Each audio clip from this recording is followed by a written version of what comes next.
Hello friends, இந்தியாவோட biggest aquarium எங்கே தெரியுமா இருக்குது? அதோ இங்கே நம்ம பெங்களூரில் தான் இருக்குது.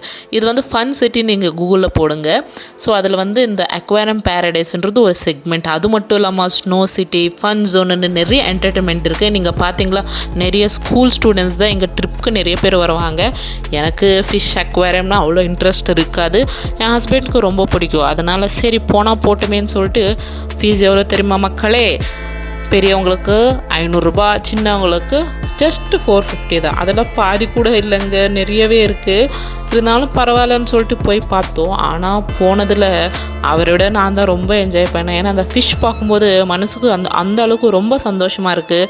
அதோட நிறம் பாருங்களேன், அந்த ஒயிட்டு. இந்த எங்கேயாவது பார்த்துருக்கீங்களா? யூஸ்வலாக ஃபிஷ்னாவே ஒரு மாதிரி இந்த ஸ்மெல் வரும். நிறைய பேருக்கு வந்து அந்த இடத்துல இருக்க பிடிக்காது. ஆனால் இங்கே வந்து அடிக்கடி பர்ஃப்யூம் அடிச்சுட்டே இருப்பாங்க. அந்த மனம் எல்லாமே சேர்த்து அந்த ரொம்ப நல்லாயிருக்கு அது பார்க்குறதுக்கு. ரொம்ப ஹைஜீனிக்காக அந்த ப்ரொஃபஷனாக அழகாக பண்ணியிருக்காங்க. ஆனால் உண்மை சொல்லட்டுமா, எனக்கு இந்த ஃபிஷ்ஷெல்லாம் பார்க்கும்போது 1500 ரூபா கொடுத்து இந்த மீனெல்லாம் பார்க்குறதுக்கு நம்ம 3 வேளை வந்து ஃபிஷ்ஷு சாப்பிட்ருக்கலாமேன்ற மாதிரி மனசுக்கு தோணிச்சு. ஐயோ பாவம், இது யார்கிட்ட சொல்கிறதுன்னு சொல்லிட்டு இருந்தாலும் மனசை வந்து ரொம்ப கஷ்டப்பட்டு இந்த ஃபிஷ்ஷை வந்து பார்த்துட்டே இருந்தேன்.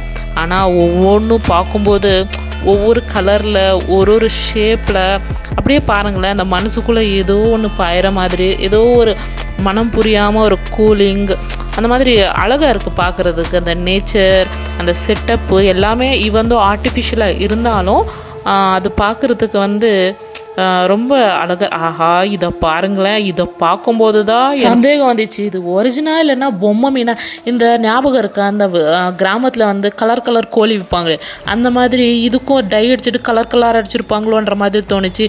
இந்த கலர் பாருங்களேன், எப்படி சொல்கிறது, இந்த ஃப்ளூரசென்ட்டுன்னு சொல்லுவாங்கள்ல, அந்த மாதிரி இருக்குது. இது பாரு, என்ன மாதிரியே வந்து சாப்பிட்டு வந்து எதுக்குமே இல்லாத மாதிரி விழுந்து கிடக்கிற மாதிரியே இருக்குன்னு எனக்கு தோணுச்சு. அவர்கிட்ட சொல்லுவேன், இது பாருங்கள் என்ன மாதிரியே படுத்து தூங்குது அப்படின்னு சொல்லி நானே கலாய்ச்சிட்டு இருந்தேன். இதெல்லாம் ரொம்ப சின்ன ஃபிஷ்ஷு. அந்த செட்டப்பு, அந்த ஃபிஷ்ஷு எல்லாம் சேர்க்கும்போது ஏதோ ஒரு மீனிங் இருக்குது இதுக்கு. ஆனால் எனக்கு தெரியல. நம்ம வந்து இதுக்கு ஜஸ்ட்டு பார்க்குறதுக்கு தானே வந்திருக்கோன்னு சொல்லிட்டு நம்ம ஜஸ்ட்டு பார்க்க தான் வந்தோம்.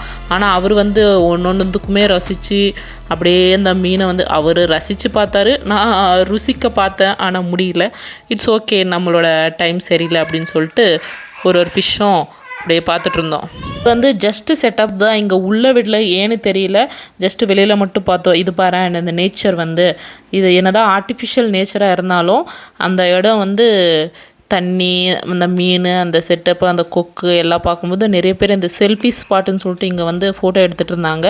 நாங்களும் எடுத்துகிட்டு இருந்தோம். ஃபேமிலியாக எடுக்கலான்னு பார்த்தா யார்கிட்டாவது ஃபோன் கொடுத்தா பயமாக இருந்துச்சு. அதனால் ஃபோன் கொடுக்காம நாங்களே செல்ஃபி மாதிரி எடுத்துக்கிட்டு கீழே அண்டர் கிரவுண்டில் வந்து ஏதோ இருக்குது போல் அப்படின்னு சொல்லிட்டு கீழே வந்துட்டோம். இங்கே பார்த்தா ஒரு ஷார்க்கு வந்து மீனை சாப்பிடுது அப்படின்னு சொல்லிட்டு ஓடி வந்து பார்த்தா, அடக்கடவுளே அது ஒரு செட்டப்போ அப்படின்னு சொல்லிட்டு ஏமாந்துட்டு வந்தோம். ஓகே அப்படின்னு சொல்லிட்டு இங்கே ஒரு ஜீப்ரா ஃபிஷ் ஆகுது. எவ்வளோ குட்டிஸாக கலராக அந்த வரி குதிரை மாதிரி இருக்குல்ல. இது முடிஞ்ச உடனே இன்னொரு கலராக மீனுன்னு சொல்லி வந்தேன். ஆனால் அங்கே ஒன்று கலர் பார்த்தோமே, அந்தளவுக்கு இல்லை. ஆனால் இது வந்து பெரிய தொட்டி, மீன் வந்து கலராக இருக்கும். ஆனால் அந்த ஃப்ளூரசன்ட் கலர் இருந்தால் தான் நல்லாயிருக்கும். இது பாரு, அந்த ஷீலா மீன் மாதிரி ரெட் கலர்லேயும் சேர்ந்துருக்கு. ஆனால் வந்து அதோட மூஞ்செல்லாம் ஒரு மாதிரி வேறு ஷேப்பில் இருக்குது. இது பாரு, அந்த கேட் மீன் மாதிரி இருக்குது. எல்லாமே நம்ம லோக்கல் மீன் மாதிரியாக இருக்குது. ஆனால் என்ன, இது கொஞ்சம் கலராக இருக்குது, அவ்வளோதான் வித்தியாசம். இருந்தாலும் நம்ம சாப்பிட்ற மீன் மாதிரி வருமா? அடாடா, இதோ பாருங்கள், அது போடுற ஸ்டைலை பாருங்கள். இந்த மாதிரி தானே நிறைய பேர் இந்த கடல் கண்ணியெல்லாம் இந்த காஸ்டியூம்ஸ் போட்டு தானே சுற்றுறாங்க. எவ்வளோ அழகாக இருக்குது பாருங்கள். எல்லா மீனும் ஒன்றா சேர்ந்து ஏதோ பேசுது போல். அடா, இவங்க நம்மளை பார்க்க வந்தாங்களா இல்லை நான் வாங்கிட்டு போய் சாப்பிட வந்தாங்களான்னு தெரியலே அப்படின்னு சொல்லிட்டு. இங்கே பாருங்களேன், இதோட ஷேப் பாரேன், கலர்னால் இந்த மாதிரி இருக்கணும். இப்போ என்னென்ன ஷேப்பில் வருது, கடவுள் எப்படி படிச்சிருக்காருல்ல. பிளாக் கலர், இது பார்த்தா பாம்பு மாதிரி இருக்குது, ஆனால் அது பாம்பு இல்லை, அதுவும் மீன் தான். அப்படியே நடுவில் கருப்பு தான் எனக்கு பிடிச்ச கலரு அப்படின்னு சொல்லிட்டு கலாய்ச்சிட்டே வந்துட்டு இருந்தோம். இப்போ எனக்கு மீனை பார்த்து போர் அடிச்சுட்டு சொல்ல, ஐயோ போதுங்க, இந்த மீனை பார்த்து போர் அடிச்சிச்சு, ஏதாவது பசிக்குது சாப்பிடல போடலான்னு. அவரும் திட்டினார். ஆடா, ஒரு ஷோருக்கு வாமா காமிக்கிற அப்படின்னு சொல்லிட்டு போய் பார்த்தா அங்கே நிறைய பேர் வீடியோ ஆனால் சொல்கிறேங்க, இந்த லேடிஸும் வீடியோ எடுக்கல, எல்லாம் ஜென்ஸு தான் வந்து அந்த கடல் கண்ணியை பார்க்கும்போது எனக்கே அட எப்படியா இப்படி இருக்கீங்க அப்படின்னு சொல்லிட்டு எனக்கே அவ்வளோ ஆசையாக இருந்துச்சு. நான் சொல்லவா வேணும், அந்த அளவுக்கு நல்லா இருந்துச்சு. இது காம்ப்ளிமெண்ட்ரி தான். அவ்வளோதான், முடிஞ்சிச்சு. பாய்.